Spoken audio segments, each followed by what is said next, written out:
Bien, muchas gracias a todos ustedes. De nuevo, mil gracias por la invitación.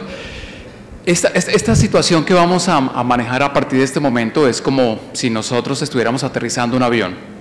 Ya tuvimos la oportunidad de despegarlo, ya tenemos la oportunidad de estabilizarlo. Ahora le dicen a ustedes, bueno, sube el avión, vamos a empezar a descender. Y yo creo que en esta, a mí me tocó bailar con la más fea. Definitivamente vi el diablo en Trusa cuando preparé esta exposición, porque a diferencia de lo que probablemente Jenny y Elida habían hablado, la evidencia puede ser un poco más fácil de ubicar, más ubicua y por supuesto mucho más fácil de analizar. Pero quiero partir, así como lo hice yo ayer en Displasia Broncopulmonar, del número de estudios que existen para tomar decisiones de desescalonamiento en pediatría. Y en niños solamente hay 6 estudios. 6 estudios para una enfermedad, como les decía Jenny, que es tan prevalente, es realmente una vergüenza. Es un llamado de atención para todos los que nos gusta la neumología pediátrica, la pediatría, y correr estudios que nos den respuestas acerca de muchos escenarios que vamos a poder vislumbrar en relación a la terapia de desescalonamiento. Siempre que habla uno de medicamentos es mejor hacer descarga de conflicto de intereses. Esta es la mía en los últimos 2 años. Y quiero presentarles entonces de dónde se tomó la poca evidencia, amén de algunos experimentos clínicos controlados que hay en niños, para sugerirles a ustedes una terapia de desescalonamiento. La guía GINA, con su última versión en abril de este año, está recién salida del orden, sin muchas modificaciones con respecto a la actualización de 2014. Esta que se nos antoja una guía, a mí particularmente fabulosa, la manera en que se manejan los niveles de evidencia es bien interesante, pero adolecen ambas guías de un problema, y es que de 134 o 100 y tantas páginas que tiene la guía, solamente hay 2 párrafos de desescalonamiento, y eso que los británicos en general hacen las cosas bien. Pero por supuesto, por cuestiones de pasión, además porque tuve la oportunidad, aquí están los directores de esta guía, que son Elida y Carlos Rodríguez, pero tuve la oportunidad de participar con muchos de los colegas que están sentados, Jenny, el mismo doctor Cepeda, y me parece que es la guía a la cual nosotros debemos, ya que es criolla, autóctona, made en Colombia, adherirnos y consultarla de manera gratuita en los portales de internet del Ministerio de Salud. Aquí también creo que es un poco más generosa, y se los digo de verdad con toda sinceridad, la manera en que se analizó la evidencia para tratar de formular una recomendación de desescalonamiento. Hay 3 escenarios frente a un niño ya controlado. Tenemos el mando del avión, ya Jenny y Elida nos dejaron claramente explícito qué hacemos con un paciente controlado, y el paciente puede tomar 3 caminos. Es mantener la mínima dosis de controlador, una intención que puede ser muy generosa, pero que a largo plazo puede generar también aumento de recursos, y puede generar pérdida de la adherencia y por ende pérdida de calidad de vida. La segunda es un descenso de controladores. Ya tenemos el paciente sin síntomas, con una función pulmonar buena, si podemos hacerlo, con una buena calidad de vida. ¿Qué vamos a hacer? ¿Cómo vamos a hacer la reducción del medicamento? Y una estrategia que yo nunca la he entendido, no sé si mis compañeros, pero está descrita en la literatura. Tengo un controlador, por ejemplo, budesonida o beclometasona o fluticasona, el que ustedes hayan escogido, y para hacer el desescalonamiento salto a un antagonista de receptor de leucotrieno. Yo personalmente no la entiendo, pero hay un ejemplo que les voy a mostrar que se hace en otros países y que no es la mejor estrategia, pero digamos que algunos países lo hacen y puede ser controversial.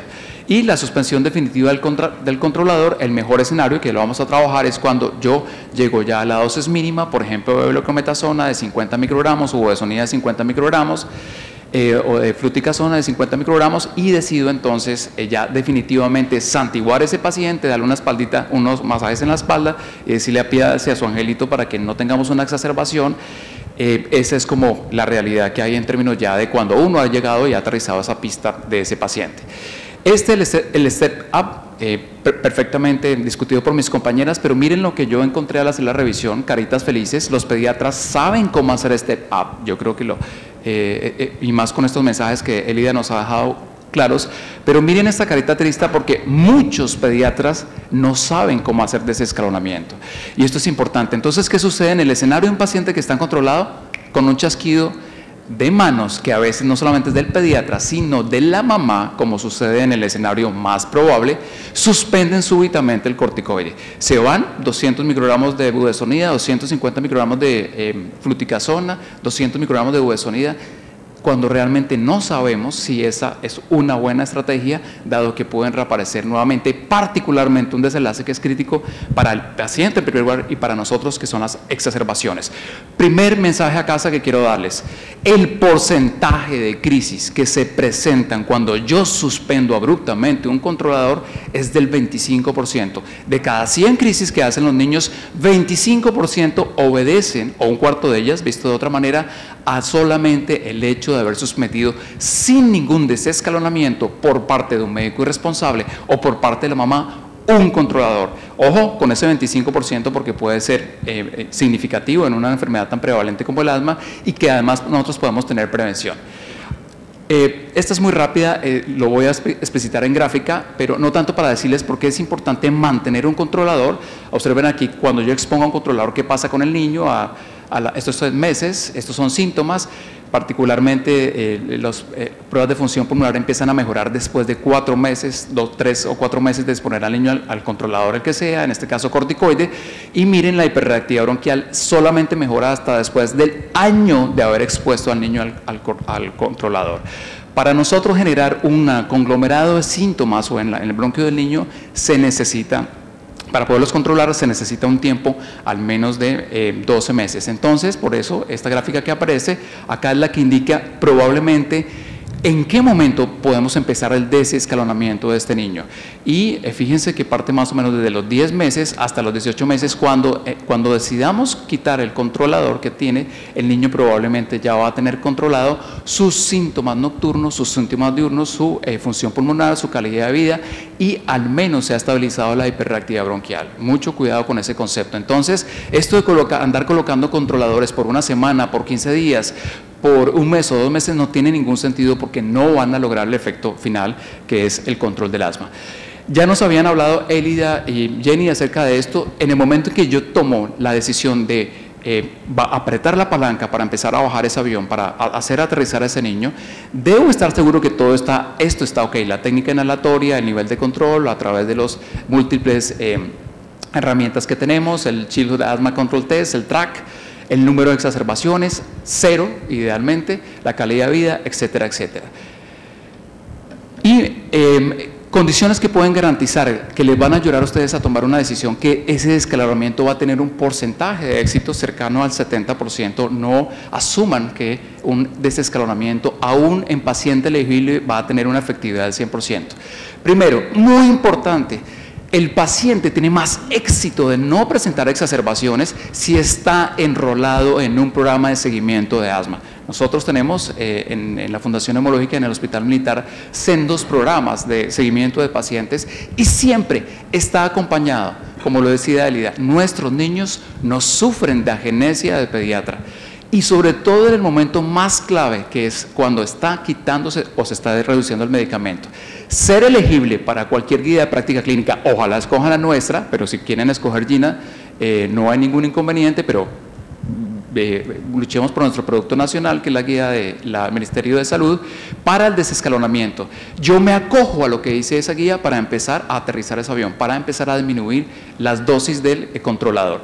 Estar en el momento ideal, y aquí hay un estudio que no lo traje a colación por tiempo, fantástico. Por ejemplo, nosotros tenemos una pregunta en neumología pediátrica. ¿Qué pasa si yo tengo el paciente controlado y tengo la estación de lluvias, como en el caso de Bogotá en abril y mayo? ¿Es conveniente o no suspender el controlador? Ya hay un artículo recientemente publicado donde demuestra que un predictor de fracaso en desescalonamiento es precisamente desescalonar en invierno para los países que tienen estaciones, y en otoño, no así en primavera y en verano. No sé si esto aplica, habría que probarlo aquí al país, pero yo personalmente creo, se me antoja que sí es una cuestión que hay que tener en cuenta en el momento de desescalonar. También, si la paciente está embarazada, si el paciente tiene estrés, es muy factible. Por ejemplo, un mal momento para desescalonar sería la época de exámenes de final de año. En términos de escolaridad, creemos que estas situaciones de estrés no va a asegurar los resultados, que en últimas es disminuir el número de exacerbaciones, de consultas, y evitar pérdida en calidad de vida. Muy importante, lo hacemos también, entregue un plan de acción, dígale al paciente, Una vez empieza el descenso, ¿qué va a pasar? ¿Cómo van a estar las turbulencias? ¿Por qué pista voy a aterrizar? ¿Cuál es mi rampa de parqueo? Eso es lo que nosotros tenemos que hacer también en los pacientes con desescalonamiento. Indíquele cómo manejar una crisis en caso de que reaparezca. Indíquele qué tiene que hacer con el controlador. Normalmente, si hay una crisis, nos devolvemos al paso anterior. Todo ese tipo de instrucciones deben quedar por escrito en los pacientes. Asegurar su comportamiento post desescalonamiento, el programa de seguimiento. No es que, bueno, yo te vi, NOSPI, como dicen ahora los adolescentes, NOSPI, ya estás desescalonado, entonces ya si te vi, no me acuerdo. No, el paciente se acompaña particularmente cuando ya está sin controlador, para evitar nuevamente la presencia de crisis. Posibles estrategias, esto lo voy a pasar rápido porque lo que he dicho, quiero pasar ahora sí a los escenarios rápidamente. Miren lo que hacen en otros países, afortunadamente nosotros no lo hacemos, un paciente controlado, 3 brazos de este experimento clínico controlado, lo desescalonó nada, este es el porcentaje de niños que pierden el control. Otros, por ejemplo, traía un esteroide y lo desescalonan a Montelukast, eso no lo he entendido, pero fíjense que cuando no expongo a un controlador y el paciente no está controlado, pues la pérdida del nivel de control es significativa, pero cuando hago un desescalonamiento programado, es decir, secuencio, por ejemplo, de 500 microgramos de beclometasona a 250, de esta manera, pues el paciente tiene menos riesgo o menos chance de perder el control del inhalador. Cuando un paciente está bien controlado, porque nosotros verificamos si hay presencia o no de síntomas, bien porque su función pulmonar en los que podemos está acorde pues a su sexo, género, raza, etcétera, y por sobre todo el paciente tiene una buena calidad de vida, preguntada a través de cómo es su actividad en el colegio, cómo es su actividad escolar, etcétera, pues podemos proceder al desescalonamiento. Este es un ejemplo de desescalonamiento de paso 2 a paso 1, un niño con beclometasona 500 microgramos, 3 meses, no son semanas, evaluamos. Si está ok, lo desescalonamos a 200 microgramos, si está bien, lo desescalonamos a 100 microgramos y finalmente a 50 microgramos. Observen el tiempo de desescalonamiento, no es un mes, no es 2 meses, desescalonar de una dosis moderada de beclometasona nos tomó 1 año casi, no los 3 meses, ni el mes o 12 meses. Por supuesto, respaldado por mejoría clínica, no crisis, y una función pulmonar normal en caso de que el niño pueda recibir el tratamiento. Estas son algunos desenlaces. Obsérvese que si el paciente es elegible para desescalonar, frente a los que ya se desescalonaron, no hay ninguna diferencia significativa en términos de exacerbación, visitas a médico general, consulta domiciliario, visitas a urgencias, etcétera.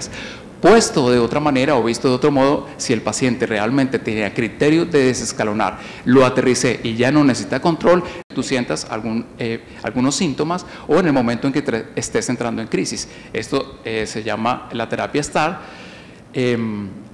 Por tiempo les voy a mostrar el estudio más importante que tenemos, sí en niños, que es el estudio TREXA de Fernando Martínez. Esto es lo que hacemos, esteroide inhalado a dosis bajas, y si entra en crisis pues le colocamos salbutamol, y esto es lo que propone Fernando, que el paciente no es adherente al corticoide, entonces en crisis le dejamos solo en crisis el corticoide más el salbutamol, y para ellos los desenlaces, al menos en número de crisis o posibilidad de crisis, fue muy similar. Observen en los dos grupos, tanto en lo que hacemos cotidianamente como en el paciente en que se interviene o se considera por condiciones particulares beta-2 esteroide. Estos son los dos resultados del porcentaje de crisis que presentaron, lo que hacemos 31 versus lo que propone él de 36% en pacientes no muy controlados. Pero a mí sí, personalmente, a título muy mío, se me ocurre que estos puntos no se han resuelto. El primero, ¿cómo sabe cuál es el momento ideal para que una mamá identifique cuándo colocar en crisis salbutamol más budesonida o salbutamol más beclometasona o salbutamol más fluticasona? Realmente no lo sabemos. ¿Cuál es la protección frente a la aparición de crisis? ¿Cómo se regana el control en estos niños? ¿Realmente qué tanta dosis de esteroides se ahorra con este tipo de estrategias? ¿Los pacientes identifican o no el momento en que deben colocar la terapia de rescate? Y realmente qué tanta adherencia se gana con estas terapias como intermitentes, y hablo de intermitencia solamente cuando el niño está en crisis, de un esteroide más un beta-2 de acción controlado. No sé qué opinan mis compañeros, es una muy buena pregunta para el panel, pero yo creería que me parece una estrategia que todavía, si bien está aprobada en adultos en las nuevas guías, en niños todavía no resulta como muy clara. Finalizo entonces con el paso 3 al paso 2, un niño que trae un controlador menor a 5 años con Montelukast. La pregunta es siempre, bueno, profe, ¿qué se desescalona primero?